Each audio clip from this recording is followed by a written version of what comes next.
Sunderland are back in the Premier League and have just had a mental transfer window. After years of struggle, could they actually be about to become one of the Premier League's powerhouses once again? So far this season, Sunderland have shocked everyone. They've gone on a flying start to the Premier League with 2 victories in 3 games. They've got a bunch of huge new signings, meaning their squad is now packed with unreal talent. But today we're not stopping at survival or mid-table mediocrity. I want to see how far I can take this current Sunderland side on a completely updated database on FM24. So we're basically playing FM26. Can we lift the Premier League? Can we lift the Champions League? And of course, trying to lift the most prestigious competition in England, the FA Cup. These are all things I want to tick off in today's video, so let's get into rebuilding Sunderland with their mental new transfers. And here we are then on FM24 with a mental Sunderland side. It has leveled up so much in the past week and a half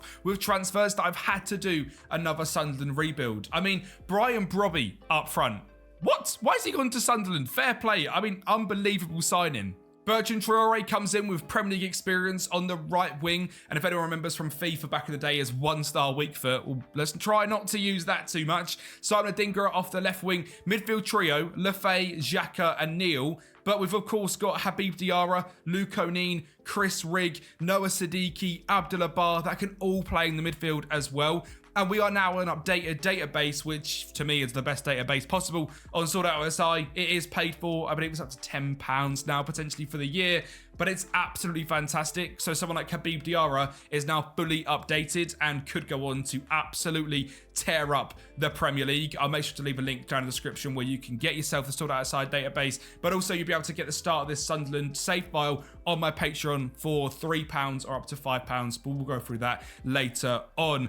Rest of the team, we've got Gertrudia at right back. I mean, this guy's been linked to so many big clubs and has just left Leipzig, I believe, to come and join here. Nordi Mukiele, I mean, he was linked to like Arsenal and Liverpool last season. Now he's here. Omar Alderete is at centre-back, and then Ronaldo, not Ronaldo, at left-back from Atletico Madrid. And in goal, on FM, I've still got Anthony Patterson. Sadly, Robin Roof still is absolutely rubbish on FM compared to Patterson, so probably isn't going to play much in this rebuild. For him, it'll be a case of waiting for FM26, but as I understand, I think currently he's their number one. A bit of a shame that he's not that good.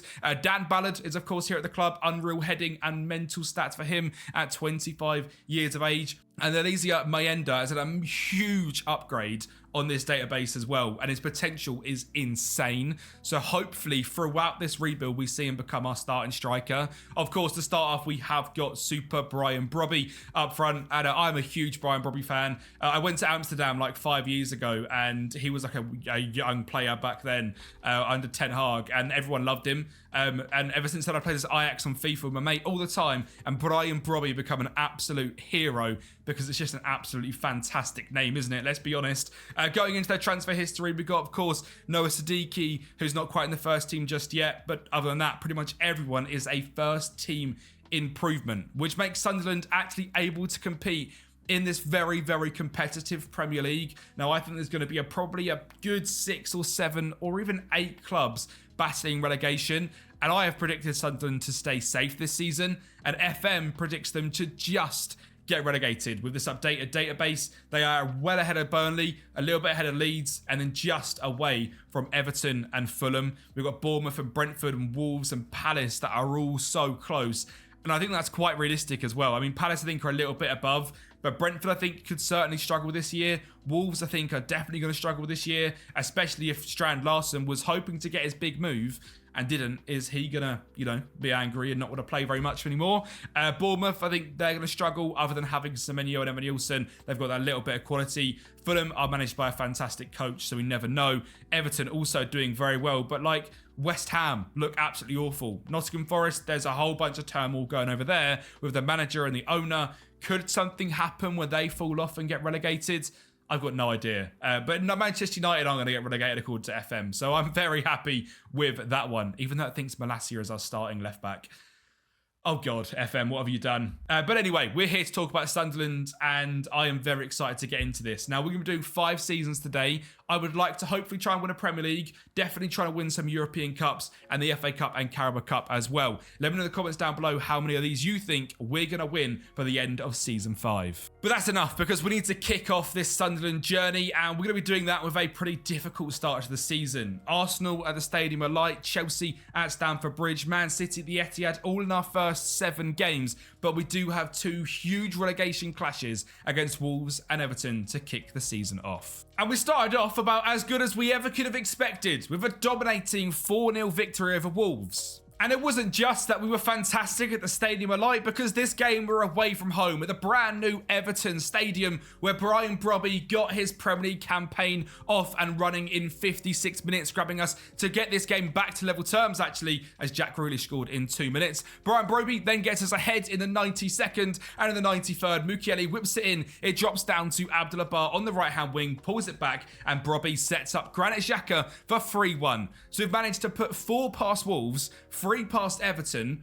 We're probably going to go and win the league. All right, maybe we're not going to go and win the league. We actually had a pretty big fall off after the first 2 games, losing to Arsenal, Stoke in the Carabao, West Ham, Chelsea, City, Brighton, Forest, Crystal Palace, and other than a victory against Leeds, we didn't win again until the 11th of November against Manchester United, a goal from Eliezer Mayenda. We then started to pick up a little bit of better form as we settled in to our rhythm in the Premier League, beating Spurs, Burnley, and then West Ham at the back end of January.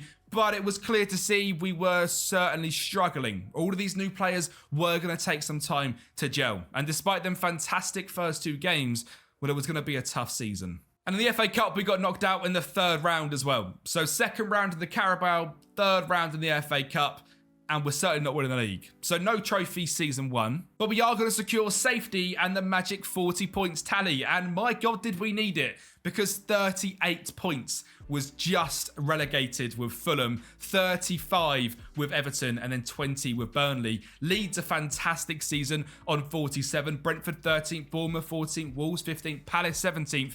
FM actually being very up to date and sort of spot on with its predictions there. Manchester United down in 9th, God, I hope not. Forest in 8th, Newcastle 7th, Villa 6th, Chelsea 5th, Spurs 4th, City 3rd, Arsenal 2nd, Liverpool 1st, but an incredibly tight Premier League in relegation and in winning the title. And it's very interesting with this huge now updated database we are playing on. We can see like the Premier League fully updated and being simulated by FM, which is very, very interesting. Hence why I like to go through it a bit more in depth, especially in this first season. Now, the team has performed fairly decent. One thing we lacked was an absolute bagsman. Our top goal scorer was Brian Brobby with 6 goals. Daniel grabbed 6, Bertrand Traore grabbed 6, Xhaka grabbed 5, Adingra grabbed 4, Lafay grabbed 4, and Chemstine Talibi grabbed 3 and 3 assists. And that's just not good enough, is it? 6 goals is the highest we had out of anyone, and that's just not acceptable. I didn't expect it to be quite that bad either, especially after the first game. We scored 7 goals in the first 2. And now we sit here, a team unable to score any goals whatsoever. Our data hub is quite shocking. We're conceding too many, and we just simply aren't scoring enough goals. And considering we're a team which has just gone absolutely mega bonkers in terms of transfer spend, I mean, this isn't really showing it. A team that has spent, what, 70 odd million here? I mean, and we've just done that. Surely we can create more chances and score more goals than that. I am using updated Reggie Labrie tactics. Last time I've done the Sunderland Rebuild, I kept calling him Roger. So sorry, Regis or Reggie, whatever your name is. Hopefully we don't get it wrong too many times this time. But the tactic just isn't really working. And one thing I want to do over the course of this rebuild, maybe not straight away, but is adapt this tactic to be a bit more acceptable in the Premier League. I feel like we're trying to set up to go and win like we did in the Championship, and that's probably got us not very far. I mean, Chaibi, for example, is an 20-year-old now winger who looks very good, but isn't going to be sort of a creative genius in the Premier League when he's up against the likes of, you know, Palace with, we're not with Eze, and that's just happened. Arsenal with Eze, or big teams with players that are more creative. Tabi is going to really struggle to stand out. Habib Diarra also this season was pretty poor. 4 goal contributions, a 6.7, despite being massively upgraded in stats. if he's not working on FM, I'm not going to be using him. And I will be ruthless with trying to change some of the new signings if they don't work. But I am not going to go and have another transfer window where we go and sign 15 players, because simply financially that's not viable for us. We have £49 million in the bank, and we need to be aware that our parachute payments are going to drop off in the next few months. So let's not go crazy in the transfer window, but let's see if we can improve this side. My first order of business was to make the loan deal for lateral Shell Gertrudia a permanent one. The loan deal had a £23 million buy option, and we have triggered that. He was okay last season, but the reason I like him so much is his versatility. If we move into a 4-2-3-1, he can drop into DM. Move into a 5-back, he can play right wing-back, or he can even drop in at centre-back if needed. So for £23 million, it's an absolute no-brainer. My next signing was then a bit of a ropey one, a free agent deal of Wilfried Zaha coming back to the Premier League, this time joining Sunderland to be our 4th choice winger and add a little bit of flair and pace off the bench. I then went and signed a wonder kid centre-back in Nidal Celik from RC Lens. One of my favourite things of this database is the fact there's so many new young wonder kids with 5-star potential, which I've never heard of in my life, and I get the enjoyment of finding new wonder kids again. So Celik joins the side as our 4th choice centre-back. And then my big signing for this summer was Jimmy Garner. Everton relegated down into the Championship. James Garner, way too good for that. £28 million is all he's cost with a relegation release clause.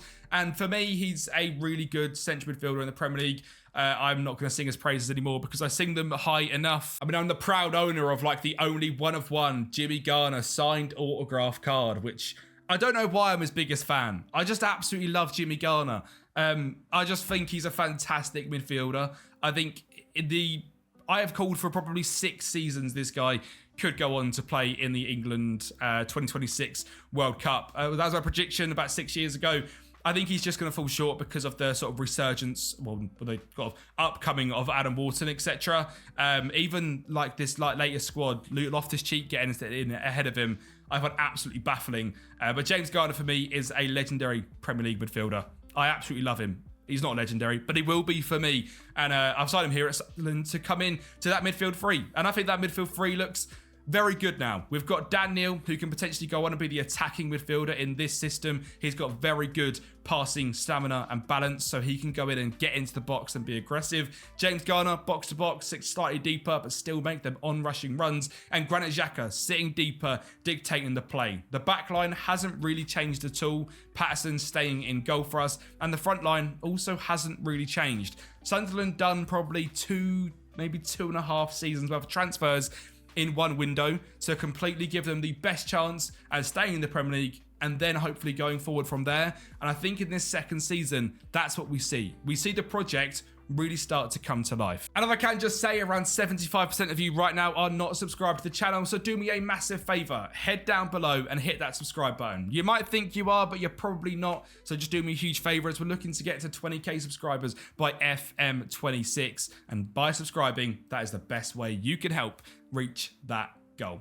Now, last season, we were able to show we could score lots of goals against the smaller sides. But this season, I wanted to try and show that even against the big boys, we could score goals. And this was a game at Stamford Bridge where Chemstein Tebe absolutely destroyed them. Got a 10 rating, got 2 goals and an assist into Brian Broby as we managed to beat Chelsea 3-0.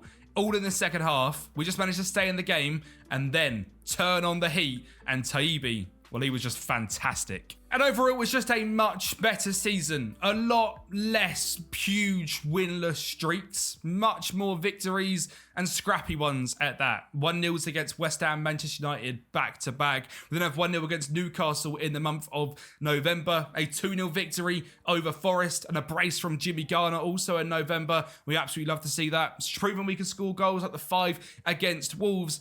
And overall, we were just a much better side this season, and we really didn't do too much in the transfer market. So Sunderland fans, don't worry if this season is just safety.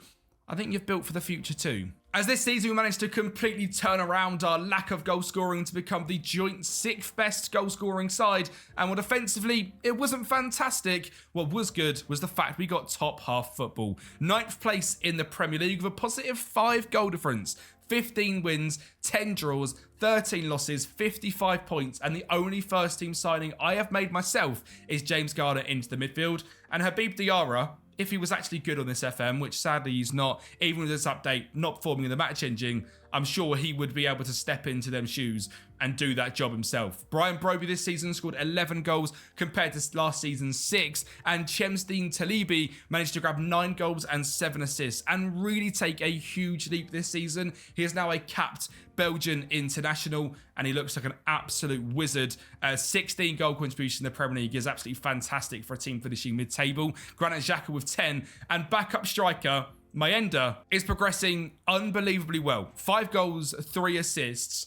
And I don't want to get rid of this guy, but I also don't want him to not progress.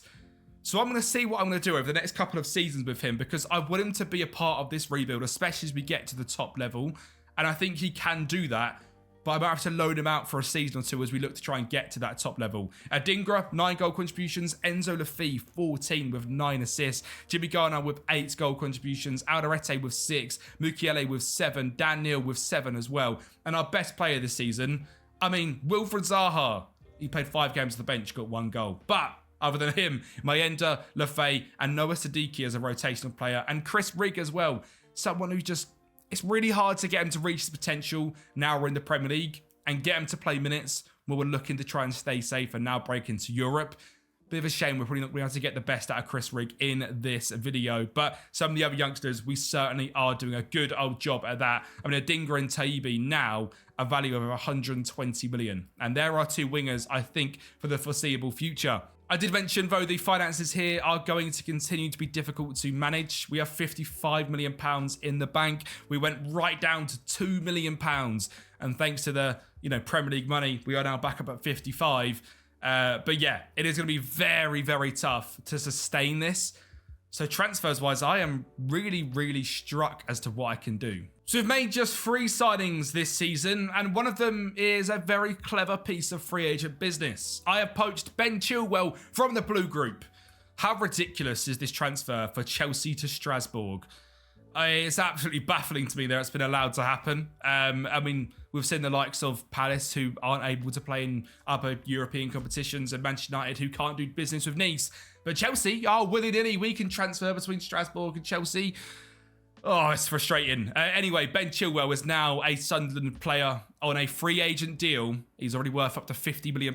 And to me, this is a very good piece of business. And past that, we signed 2 very good young players. Number 1 is Max Rossenfelder from SC Freiburg. Another one that I've never seen be that good on FM. Now a 3.5-star player with elite consistency and potentially going to be capped by Germany soon. Is capped at under-19s level. And I'm excited to see how good we can make him. And then Abdul Fatawu comes in to join the club. How this guy stayed at Leicester, I've got no idea. He was fantastic last season in the Premier League, in my opinion. One of the most exciting players to watch. Dropping down to the Championship, I think he's absolutely going to tear it up once again. And then I won't be surprised if in January, potentially, someone picks him up in the Premier League. I'm surprised like a Palace didn't go for him to replace Eze. But there he is, still in the Championship. Now, he managed to get promoted with Leicester in this video, and then they've got relegated again. But he did grab 8 goals and 5 assists. Now, he has cost us £49 million and was a huge, huge deal. But it's one that I think locks in our wing positions for a long time. Now, to raise the money, we ended up selling Omar Alderete, Ronaldo, Abdullah, Timothy Pembele, and Sam Hudson. A few of them only brand new players, only 2 seasons ago now. But someone like Ronaldo, who is now 33 years of age, being able to get £10 million for him, I think is some pretty good business. So this is our new look Sunderland side. And to me, it's one that looks ready to go and challenge and get into a European spot. In goal, Patterson. Back 4, Gertrudia, Mukiele, Rosenfelder, and Chilwell. That back 5 is fantastic. And in front of that, we've got Granit Xhaka, James Garner, and Chemsteen Taibi dropping into that centre mid on attack role. On the left wing, Simon Adingra. Right wing, Abdul Fatawu. And up front, Brian Broby. He has got this season to prove to me that he can be our starting striker for the future. If not, we're either going to chuck Mayenda in to be our starter, or we're going to go into the market, depending on what sort of finances we have got. But that's the Sunderland side. Still, no competitions won. Moving now into Season 3. So we are halfway in to the rebuild. And I think this season we need to start ticking off some trophies if we're ever going to be able to lift the Premier League in 5 years. And I made it very clear that winning an FA Cup is something that I want to do in this video. But when we were drawn up in the quarterfinals against Liverpool, well, I thought all hope was lost. We went 1-0 up and then they drew. Ekatike, 84th minute goal, sends us to extra time. But this Sunderland side is fantastic. And genuinely, I've not done a lot of transfers here. Enzo Lefebvre finds Chemsi Talibi back on that right wing for a great strike past Alisson to make it 2-1. And in the 113th minute, we booked a spot in the semi-finals as Abdul Fatawu and Adi Louche link up before Enzo Lefebvre pokes home, sending us to the semi-finals, where we'll be now facing up against Chelsea. So if we are going to lift the FA Cup, we're going to have to do it the hard way. Beating Liverpool and then beating Chelsea. Abdul Fatawu will look like an outrageous effort. There was actually a deflection there from Fofana, but that gave us a 1-0 lead, and then an unreal free kick from Granit Xhaka made it 2. But Chelsea are a good side. Cole Palmer whipped it in, drops down to Quinton Timber, and they make it 2-1. And very quickly, they looked to level the game up. But our high press system was just enough to win the ball back. Adingra, Xhaka, Brian Brobby, 3-1 in this game. 75th minute on the clock. Wesley Fofana on the ball, looking to try and get Chelsea back within 1 goal. Reece James slides it through. Cole Palmer, unreal goal. It's now 3-2, but with 15 minutes to go, Sunderland managed to grab a 4th and book ourselves a spot in the FA Cup final as Dennis Churkin drives the byline, finishes off, finding Brian Brobby to make it 4-2, and we head to our first final of the rebuild, where we'll be facing up against Aston Villa. And within just 2 minutes, Eliezer Mayenda grabbed the first goal in this game, making it 1-0. And just 3 minutes later, Dan Neil found Chilwell on the left-hand wing. A ball whipped in, headed clear. Talibi drops it back, and Adingra heads home for 2-0, which gives Sunderland our first FA Cup trophy of the rebuild. And it was all done by players already at the club.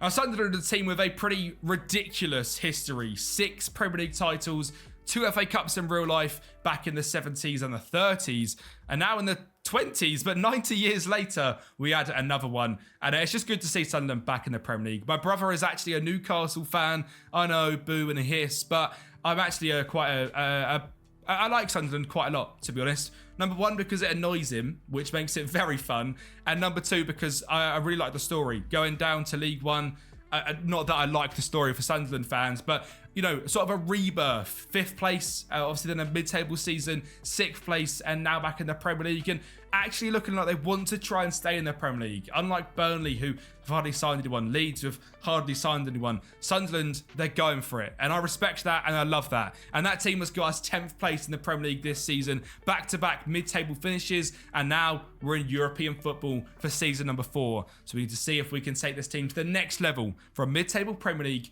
well, to a dominating European side. This season, goals-wise, Brian Brobby did grab 15 goals and 2 assists, but dropped just a 6.7 average rating. So I am going to move on to a brand new striker. But Brian Brobby will be staying at the club. And Eliezer Mayenda, despite grabbing 8 goal contributions, is moving on. Not permanently. We're going to loan him out this season. Hopefully he goes away and absolutely smashes it. And then for season 5 can come in and be either a starting striker or a rotating striker, depending on who we sign this summer. Granit Xhaka, I mean, how's he still grabbing 14 goal contributions? I don't know, but he is. Abdul Fatawu, brilliant. Dan Neil, despite us signing a bunch of midfielders and Sunderland doing it in real life, captain, leader, legend now, 13 goal contributions in the Premier League, being fantastic. And our best player all season, Chris Rigg, Robin Roofs, Granit Xhaka, Ben Chilwell, Dan Neil. What a club. So to add to our attacking threat, we delved into the market and number 1 brought in Nico Paz from Como. Now this guy has cost us just £15.5 million, and in real life, I'm sure this wouldn't be allowed to happen because Real Madrid have got a £15.5, I believe, million buyback option on him. That if any club comes in to try and get him, or they have to, you know, go for Real Madrid first of all, pretty much. Spurs tried it this window. He got told to absolutely sling a hook, or they'd have to spend 70 to get him off of Real Madrid. So he stays at Como, and he's done very well here. Dropped down to Serie B, smashed it, come back up to Serie A, and has smashed it in terms of average rating. Cost us £15.5 million and comes in as a rotational winger. We then bring in two other midfielders to come in and help out. Samuel Di Benedetto, one from Stuttgart, coming in for £21 million, looks so well-rounded. And then Rodrigo Salazar comes in on a free agent deal from Braga, bringing a little bit of experience and quality and able to create in the attacking roles. Now, Mayenda is loan listed and is wanted, and I'll be making sure he goes out on loan this season. So that enables me to go out there and get a big boy striker. And the guy that I've signed looks to be a brand new player on this version of FM. It's Pau Cabanas. Now, as I said, I've done lots of rebuilds on this game and I've never seen this guy be this good. He just scored 13 goals for Villarreal and 2 assists and a 6.82. And I'm really intrigued by his stats. 17 finishing, 16 first touch, 14 composure. Not the quickest player, but consistent, 5'11", great off the ball work, great decision making. Feel like he makes for a very smart striker, and having someone that can link up play and finish, well, that looks very exciting. So he comes in as our starting number 9 with Adingra and Fatawu on the wings, Daniel, Salazar and Garner as our new look midfield 3 with Chilwell, Rosenfelder, Mukiele, Gertrudia and Patterson in the back. And the reason why I think we're so set up for this season is that our backups are also fantastic. Roofs, Treyhume, Ballard, Celik and Sirkin with Xhaka, Rig and Bendito with Taibi, Paz and Broby. I'd be confident this backup side can now survive in the Premier League, and this top side can now easily go out there and get top 8 football. So for whatever reason, if we need to rotate or anything in Europe or in the league, I'm confident both sides can do a very, very good job. So let's see how that works this season. As of course, we are in Europa League football, FA Cup, Carabao Cup, and in the Premier League, we are predicted to now finish 13th place. Absolutely going clear of the relegation zone. Well, I couldn't find a loan deal for Mayenda, which was very frustrating. He ended up staying, grabbing 3 goals and assist, but didn't play quite as many games as I'd hoped. And Brian Broby was actually very good off the bench with 13 goals and 3 assists, but refused to sign a brand new contract, so he's joining Al Rayad this season, which means Mayenda will still come in as our backup striker. Looking into the Europa League, a competition which ticks off a major box in our challenge for this rebuild in becoming European champions in the 5-season rebuild. Now, we've managed to finish 5th in the league phase, which is fantastic and sends us straight into the round of 16. Well, we were drawn up against Besiktas. Not the easiest tie I've ever seen in the Europa League, but one that I was excited for. And Rosenfelder and James Garner linked up early on to make it 1-0 in just 1 minute away from home, silencing the Turkish crowd. Garner then finds a ball to Daniel, who made it 2-0. Which set us up for the home leg for another 2-0 victory, beating Besiktas 4-0 on aggregate, showing we were really capable of attempting to lift a European trophy. But in the quarterfinals, we lost 1-0 in the first leg against Stuttgart, making for a very tough second leg. And at the Stadium of Light, they went 1-0 up in 32 minutes, meaning we had a 2-goal deficit to attempt to overcome. So we turned to our young Spanish strikers. Mukiele down the right wing found Cabanas in the box to fire home with that 17 finishing to make it 2-1 on aggregate. Churkin then down the left-hand side, gets down, beats a man, beats another man, eventually whips it in, and Mayenda was there to score one of his only 3 goals this season with his head to make it 2-2.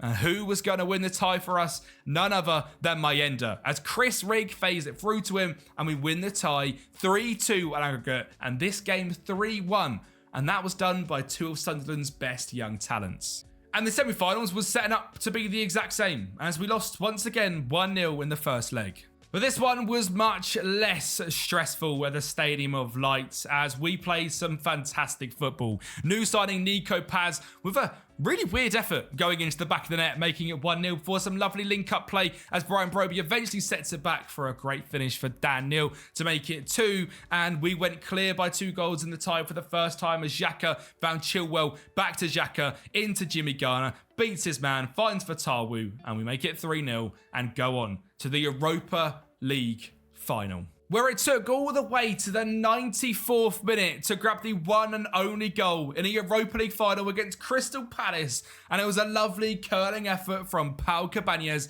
to give us the 1-0 victory and make Sunderland champions of Europe in a fantastic 4th season in the rebuild. Now, our Premier League form dropped off down to 12th place on 48 points, which was actually very similar to last season. We're 3 points away from 10th, but I could not care less. We have just managed to get Champions League football with Sunderland for the 5th and final season. Now, I don't think we're going to be able to win the Premier League in this video, so that can be for you absolute legends on Patreon. This tactic and the rebuild files and everything like that is all available on the Patreon down below. For £3, you can buy just the Sunderland file. For £5, you get access to everything we make on the channel over a course of a month. So if you want to help support the channel and make me hopefully one day go full time and get better at speaking, well, that's the way you can do it. And that'll be an absolute dream come true for me. And obviously by FM26, you never know. You never know. It could happen during that game cycle. Now this season, the team, as I said at the start, I was very confident it was going to do very, very well.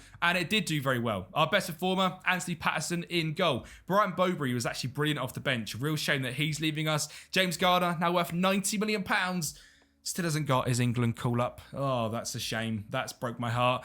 Chris Rigg coming in as a really good rotation midfielder at 21 years of age. 8 goal contributions for him. He has progressed really, really well. And it's really good to see that even without, crazy game time, he's performed so well for us. So that's awesome to see from him. Xhaka now winding down at 36 years of age, still 11 goal contributions. Adingra with 13 goals and 4 assists joins Cabanas as our top goal scorer alongside Brian Broby. So really good to have 3 people scoring goals. And next season, we've just got to hope that Mayenda can step up and replace Brian Broby as that 13-goal striker. Hopefully, he will be able to do so, as once again, he's had some decent progression this season without playing too many games. But that's enough waffle, because we're going into a big season. It's Champions League time with Sunderland. But what signings are we going to make? Absolutely none. I'm going to leave this up to the FM gods to see if this Sunderland side that we've created and that Sunderland have created in real life can be good enough to go out there and do bits in the Premier League. We've got so many rotation options in every single position. I really don't need to go ahead and make many signings at this point. I mean, I'm literally swapping players, and I wouldn't be fussed if one of them was playing, one of them wasn't. They are all such good rotations. They're all youngsters that have progressed with us from the start of this rebuild to now. And I fully believe this team is good enough to go on. So hopefully, my goal, because we're not going to win the Premier League, we'll be honest with ourselves, right? Season preview is 12th. I would like this season to score European football without winning a trophy. So top 8 would be lovely. And then to hopefully try and win a trophy as well. Whether that's an FA Cup, a Carabao Cup, a Champions League. I mean, it's not going to be a Champions League. But if we can win one of these cups and get top 8 football while not making any other signings, believing in the players Sunderland have signed in real life, I'll be very, very happy. Well, sadly, we're not going to be winning the Carabao Cup as we got knocked out in the 3rd round to Manchester United 2-1. And we're not going to win the Champions League either. PSG have just beat us 6-1 at the Parc des Princes. 2 own goals as well. I mean, this was all done in the first half, which is absolutely savage. Despite drawing 1-1 with the first leg, PSG are a little bit good. So, sadly, no Champions League either. But our Premier League form this season was very, very good. And I was very happy with the decision we made to do this with the squad. Not go crazy with new transfers. Try and let the new boys that they've signed in real life progress and become star players. I think we've done a very, very good job of that. It was a very, very good first half of the season. And to be honest, the second half of the season wasn't too different. There was a little bit of a drop-off in form in February, including a 5th round exit in the FA Cup to Arsenal. But we ended the season 7 games unbeaten, and Elisa Mayenda becoming a star player, scoring 18 goals and grabbing 2 assists, which I think is absolutely fantastic, and Sunderland becoming a 7th place Premier League side on 67 points, just 5 away from getting Champions League football. Now, as I said, this is available for you legends on Patreon that do help support down below, and Sunderland, the rebuild has been complete, and I'm very happy with how we've done it. We could have gotten crazy with transfers, done installments and loads of broken free agents, etc., and won the Premier League. But what sort of fun is that? I'd rather actually try and develop the players they've signed in real life. Finish 16th, 9th, 10th, 12th, then 6th, won a Europa League and an FA Cup, and managed to progress a bunch of the young players they've got in real life into superstars. I mean, Chris Rigg, another fantastic season for him. Taibbi, dropped off a little bit now. Maybe we're a little bit past him, but we started off as he was a star. Where is he? Mayenda, 18 goals in 25 games is brilliant. Adingra, a very good Premier League winger. Dan Neil as the captain, doing bits. What would be the point in coming into a Sunderland rebuild and replacing the captain and all their brand new signings? Well, I don't know. But in 5 seasons, we've made them a European side, European champions, and FA Cup winners. If you guys did enjoy, make sure you're smashing the subscribe button. There's going to be so many of these videos coming out in the next couple of months. And when FM26 drops, well, you're going to be very bored of my voice because I'm going to absolutely blast out the videos and you guys are going to absolutely love it. So for the place to be for FM26 at the very start and really for the rest of YouTube history on Football Manager, make sure you subscribe to the channel and I'll speak to you next time.